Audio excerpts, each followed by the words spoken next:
સુરતના સેન્ટ્રલ ઝોનના હોડી બંગલા વિસ્તારમાં 30 થી 35 વર્ષ જૂની ઇમારતનો ગેલેરીનો ભાગ તૂટી પડતા નાસભાગ મચી ગઈ હતી। ધડાકાભેર ગેલેરીનો ભાગ પડતાની સાથે જ ઇમારતમાં રહેતા લોકો અને નીચેના જે દુકાનદારો હતા તેઓ દોડીને બહાર આવી ગયા હતા।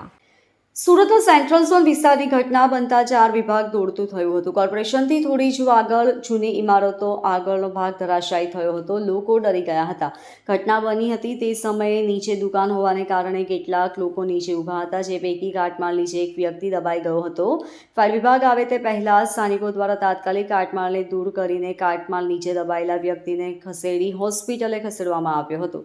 જૂની ઇમારત હોવાને કારણે લોકો અન્ય ભાગ પણ ધરાશાયી થશે તેવા ડરે નીચે આવી ગયા હતા।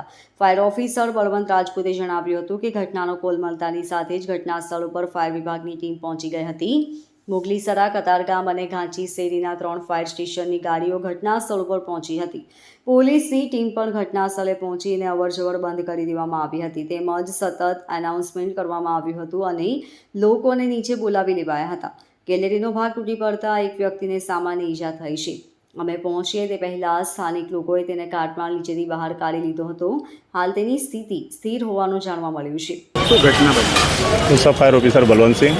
આપણે ફાયર કંટ્રોલ દ્વારા ફોન આવ્યો કે હોડી બંગલા પાસે આપણે મલિક બાબા કોમ્પ્લેક્સ છે, આના ભાગ અમુક પડી ગયો છે, જેમાં માણસો દબાઈ ગયેલા છે।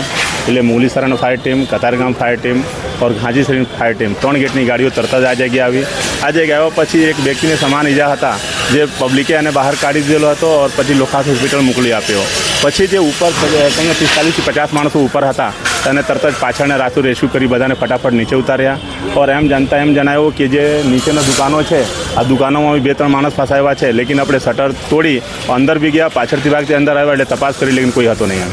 બિલ્ડિંગ કોમર્શિયલ છે કે રેસિડેન્સી છે, રેસિડેન્સી બિલ્ડિંગ છે और નીચેના ભાગમાં જે છે ગ્રાઉન્ડ ફ્લોર પર દુકાનો છે। Bureau report LK star news, Surat.